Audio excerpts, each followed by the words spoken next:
Hello friends, स्वागत है आप लोगों को अपना चैनल में। देखिए दोस्तों, आज मैं आप लोगों के लिए, जी हाँ, 12th आर्ट्स वालों, जी हाँ, और कंपटीशन वालों सभी के लिए जो है, आज आप लोगों के लिए इतिहास का चौथा चैप्टर लेकर आया हूँ, जिसका नाम है विचारक, विश्वास और इमारतें, जिसका अर्थात कहा गया है इसे सांस्कृतिक विकास। ठीक है, क्या कहा गया है? सांस्कृतिक विकास कहा गया है। तो इसके चैप्टर का निचोड़ पूरा जितना ऑब्जेक्टिव निकलेगा उतना निकाल के मैं आप लोगों के लिए लेकर आया हूँ। ठीक है प्यारे भाइयों, तो चलिए इसके विषय में पूरा जानेंगे। अगर आप लोग नए हैं तो हमारे चैनल को सब्सक्राइब करके बेल आइकन को प्रेस कर लीजिए, क्योंकि इस पर आपको A to Z कोर्स कराया जाएगा। आपका 12th और 10th और 8, 9 का फुल्ली कोर्स कराया जाएगा। ठीक है प्यारे भाइयों, इससे आप लोग अपना जो है जीएस का भी, जीके भी तैयारी कर सकते हैं। ठीक है, तो चलिए हम लोग प्रथम क्वेश्चन से चलते हैं। प्रथम बौद्ध संगीति कहाँ हुई थी?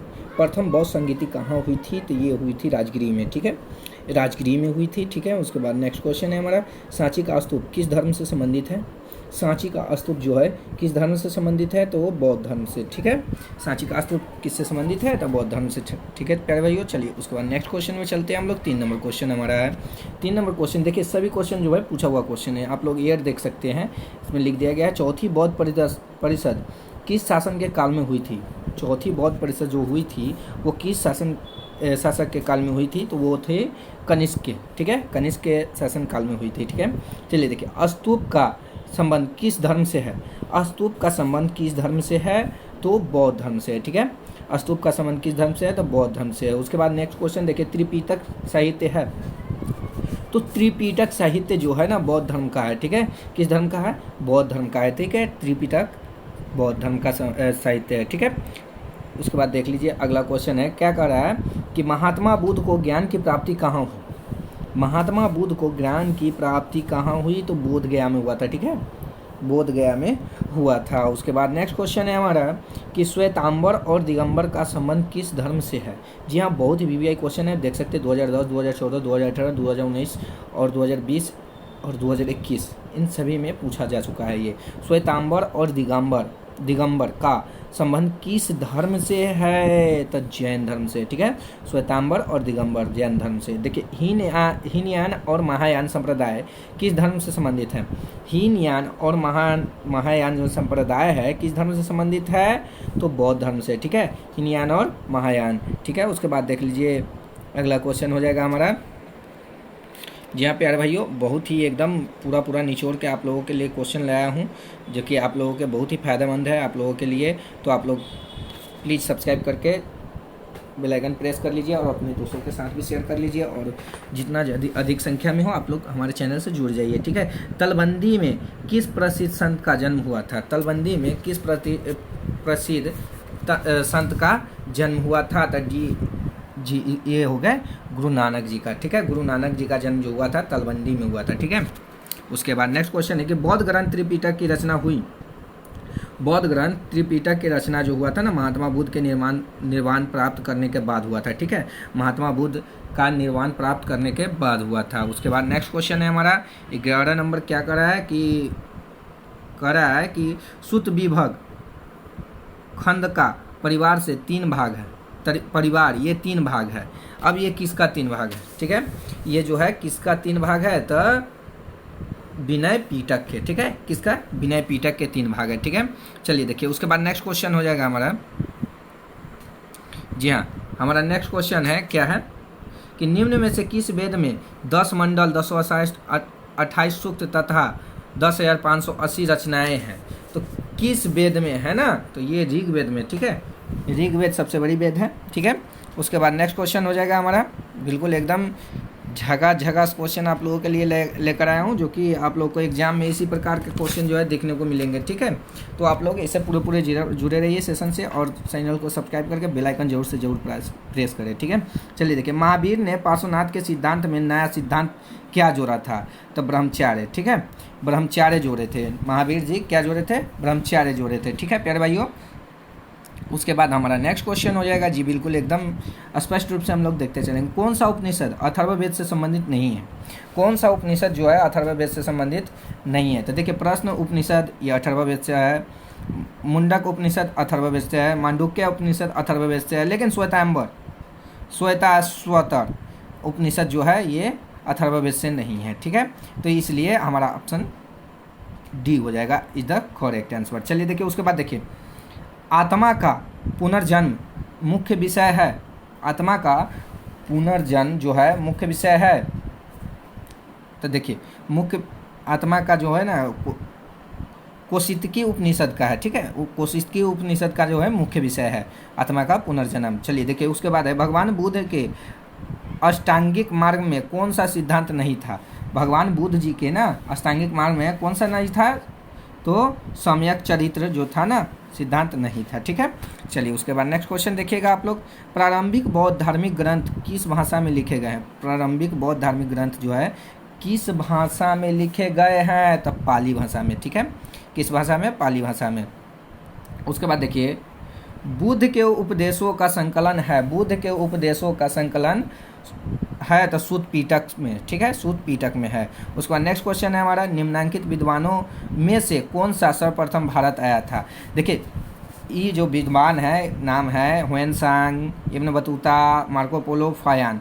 इन चारों में से सर्वप्रथम भारत कौन आया था, तो फायान जी आए थे, ठीक है। फायान जी आए थे, ठीक है। उसके बाद नेक्स्ट क्वेश्चन है हमारा कि बुद्ध का सारनाथ में दिया गया प्रथम प्रवचन क्या कहलाता है। बुद्ध भगवान जो सारनाथ में दिए थे प्रथम प्रवचन, उसका नाम था क्या, धर्मचक्र प्रवर्तन, ठीक है, धर्मचक्र प्रवर्तन था। उसके बाद नेक्स्ट क्वेश्चन देखिएगा आप लोग, महात्मा बुद्ध को महापरिनिर्वाण प्राप्त हुआ। महात्मा बुद्ध को महापरिनिर्वाण प्राप्त हुआ तो कहाँ हुआ था महापरिनिर्वाण, एकदम देखिए कुशीनगर में हुए थे, ठीक है। लुंगी में जन्म लिए यानी कि लुम्बिनी में, और कुशी पर मर गए तो कुशीनगर में, ठीक है। चलिए देखिए, लुम्बिनी वन में जन्म लिए थे। जब उनकी माता जी को परसों पीड़ा हुआ था ना, तो जंगल में जाते जाते जो है वन से जाते हुए अपने मायके जा रहे थे। वहाँ यहाँ जो है उनके पिता के यहाँ सुविधा नहीं था तो मायके जा रहे थे और रास्ते में ही जन्म हो गए। तो उनकी दासिया जो थी वही परसों क्रिया की, ठीक है। चलिए उसके बाद देखिए, बौद्ध साहित्य क्या है। बौद्ध साहित्य मुख्य रूप से लिखा गया है। बौद्ध साहित्य जो है मुख्य रूप से किस भाषा में लिखा गया है, तब पाली में, ठीक है। उसके बाद देखिए अगला क्वेश्चन कि बौद्धतम जैनतम का उदय हुआ। बौद्ध मत जैन मत का उदय हुआ, तो इसका जो उदय हुआ था ना 6ठी शताब्दी ईसा पूर्व में हुई थी। तो ऑप्शन बी है, तो ये सही हो गया, ठीक है। Option B is the correct answer, ठीक है। चलिए आप लोगों को थोड़ा सा ले चलते हैं वहाँ जहाँ पर आप लोगों का स्टडी मटेरियल मिलेगा। आप लोगों को इन सभी चैप्टरों का जो है पीडीएफ कहाँ पर बना हुआ है और आप लोग डाउनलोड करके आसानी से हमेशा देख सकते हैं। तो हमारे चैनल को सब्सक्राइब करके बेल आइकन को प्रेस कर लीजिए और वहाँ ज़रूर से ज़रूर जाकर देखिए। चलिए देखिए दिखाते हैं आप लोगों को। तो दोस्तों हम लोगों को आ जाना है, कहाँ पे आ जाना है, गूगल पे आ जाना है, वहाँ सर्च करना है। क्या सर्च करना है, बिहार में बाहर, बिहार में बाहर, बिना किसी स्पेस के और .com दे देना है, ठीक है, और सर्च मार देना है बिना किसी स्पेस के दिए। देखिए ऐसा इंटरफेस आएगा तो उस पर क्लिक कर देना है, बिहार में बाहर को क्लिक कर देना है। क्लिक करने के बाद देखिए ये खुल गया, ठीक है। खुलने के बाद आप लोग देख सकते हैं जी, बिल्कुल एकदम आप लोग देख सकते हैं कि इसमें आप लोगों को बारीकी से मार्कशीट मिलने के सूचना भी दे दिए थे हम। उसके बाद देखिए सोशल साइंस का जो मॉडल पेपर है वो भी यहाँ पर दे दिया गया है। और देखिए 12th का जियोग्राफी का भाग 1 जो है भूगोल का उपक्षेत्र सिद्धांत एवं मानव भूगोल प्रकृति एवं क्षेत्र, ये यहाँ पर दे दिया गया आर्ट्स वालों के लिए, तो ठीक है। तो यहाँ पर आके आप लोग देखेंगे पूर्ण रूप से, देखिए यहाँ पर दे दिया गया है ना, मानव भूगोल के मूल सिद्धांत। देखिए कौन सामाजिक भूगोल का उपक्षेत्र नहीं है, मानव भूगोल का जनक किसे कहा जाता है, मानव भूगोल क्रियाशील मानव और अस्थायी पृथ्वी के परिवर्तनशील संबंधों का अध्ययन यह किसने कहा, निम्नलिखित में से विद्वान भूगोल संबंधित नहीं है। देखिए ये सब जो आप लोगों को दे दिया गया है पीडीएफ, आइए यहाँ से डाउनलोड करके जाइए। चलिए देखिए आगे दिखाते हैं। उसके बाद है हम आप लोगों का नेक्स्ट जो है 10th के बाद क्या करें, Bihar board 10th model paper, matric PDF download करें मॉडल पेपर का, बिहार बोर्ड क्लास 10th है। उसके बाद देख लीजिए आप लोगों का भारतीय प्रमुख लेखक आप लोगों का है जी, बिल्कुल एकदम हिंदी का जो है प्रमुख लेखक है, ये सभी का नाम दे दिया गया है, आप लोग देख सकते हैं। देखिए प्रेम वाटिका, रसखान, या मृक्ष कटिका, शूद्रक, कामसूत्र, दया भाग, ये सभी जो है आप लोगों को दे दिया गया है यहाँ पर। आइए ज़रूर से ज़रूर देखिए। अब यहाँ देख लीजिए आप लोग जी, बिल्कुल एकदम सभी के लिए दे दिया गया है यहाँ पर पोस्ट। आप लोग ज़रूर से ज़रूर आइए और एक एक बार ज़रूर से ज़रूर अपना अपना PDF डाउनलोड कीजिए। जी बिल्कुल एकदम आइए आप लोग अपना अपना, जी बिल्कुल एकदम अपना अपना सभी कुछ डाउनलोड कर सकते हैं। देख सकते हैं यहाँ पर दे दिया गया है आप लोगों के लिए। जी बिल्कुल, अब जो है सोशल साइंस का भी यहाँ पर है, सभी क्लास का जो है दे दिया गया है। तो आप लोग आइए ज़रूर से ज़रूर यहाँ पर डाउनलोड करके और आप लोग ज़रूर से ज़रूर पढ़ाई कीजिए। ठीक है प्यारे भाइयों, तो चलिए हम लोग सेशन में फिर चलते हैं। तो देखिए दोस्तों, हमारा नेक्स्ट क्वेश्चन हो जाएगा, क्या है कि निम्नलिखित में से कौन सा ग्रंथ अलौकिक जनपदों के मौजूद होने का उल्लेख करता है। तो कौन सा ग्रंथ है, तो देखिए अभिधम्मपिटक। ठीक है, अभिधम्मपिटक है वो। बौद्ध ग्रंथ में बुद्ध के समय कितने जनपदों के मौजूद होने का उल्लेख मिलता है। बुद्ध के समय कितने जनपदों का मौजूद होने का उल्लेख मिलता है, तो 6 गो के। ठीक है, 6 गो के, ऑप्शन सी हो जाएगा सही आंसर। उसके बाद नेक्स्ट क्वेश्चन है हमारा, देखिए बौद्ध साहित्य में 6 महानगरों का संदर्भ आता है, निम्न में से कौन उसमें शामिल नहीं था। अब वो 6 गो महानगर में कौन शामिल नहीं है, इसके विषय में पूछ रहा है। ठीक है, कौन नहीं है, तो जी वो जो है, जी बिल्कुल जान लीजिए, राजगिरी और चंपा है, साकेत और कौशाम्बी है, उज्जैनी और तोसली है, लेकिन काशी और श्रावती नहीं है। ठीक है, काशी और श्रावती नहीं है। ठीक है प्यारे भाइयों, उसके बाद नेक्स्ट क्वेश्चन देखेंगे हम लोग कि ऋग्वैदिक कालीन लोग किसकी पूजा करते थे। ऋग्वैदिक कालीन लोग जो थे ना, जी बिल्कुल एकदम प्रकृति के पूजा करते थे। ठीक है, प्रकृति के। उसके बाद नेक्स्ट क्वेश्चन है कि उत्तर वैदिक काल के अंत तक किसकी पूजा होने लगी।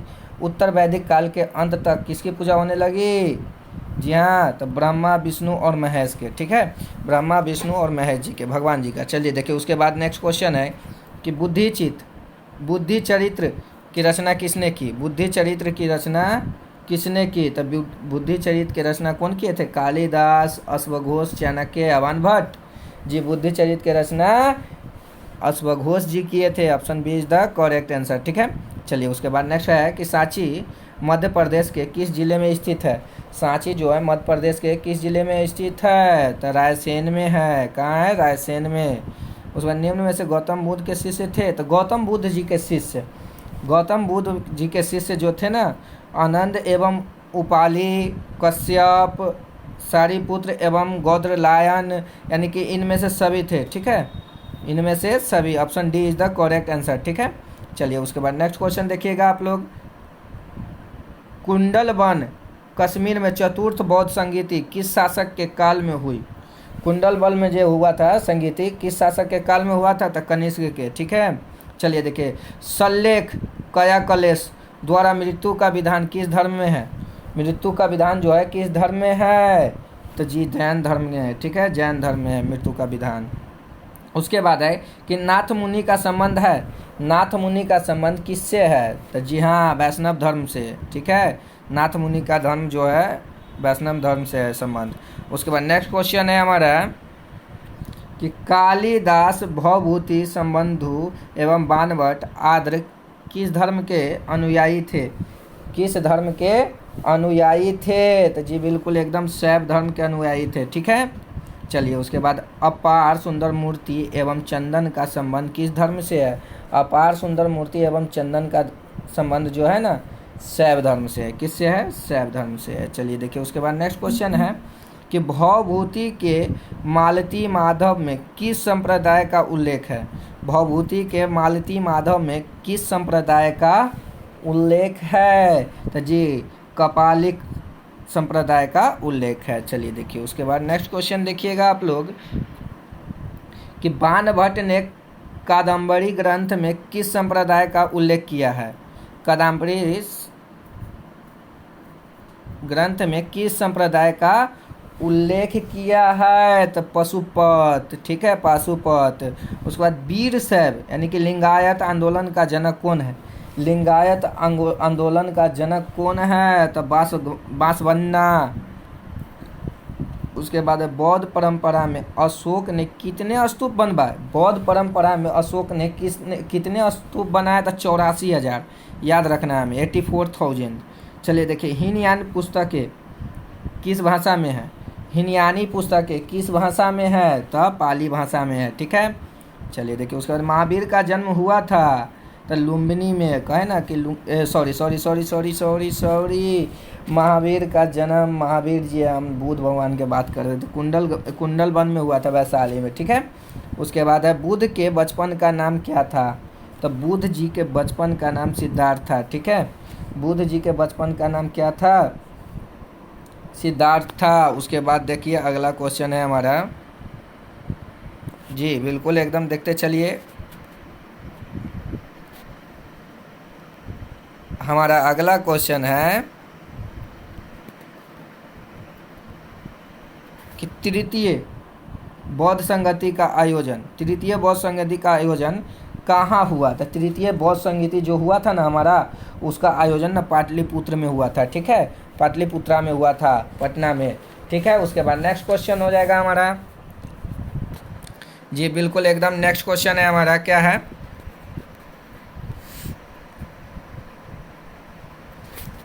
क्वेश्चन है हमारा महात्मा बुद्ध का जन्म स्थान कहाँ है? तो महात्मा बुद्ध का जन्म स्थान कहाँ है? तो महात्मा बुद्ध जी का जन्म स्थान कपिलवस्तु है। ठीक है, कपिलवस्तु। उसके बाद महावीर स्वामी की पुत्री अनुज्ञा प्रियदर्शिनी का विवाद किससे हुआ? उनका जो विवाह हुआ था किससे हुआ था?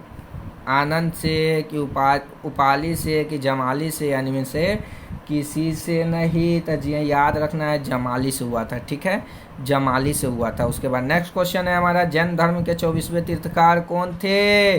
चलिए ये लास्ट क्वेश्चन है, आप लोगों को कमेंट सेशन में ये आंसर बताना है। और चलिए दोस्तों आप लोगों को बता देते हैं कि कहाँ पर आप लोगों को जो है स्टडी मटेरियल मिलेगा एक बार फिर से।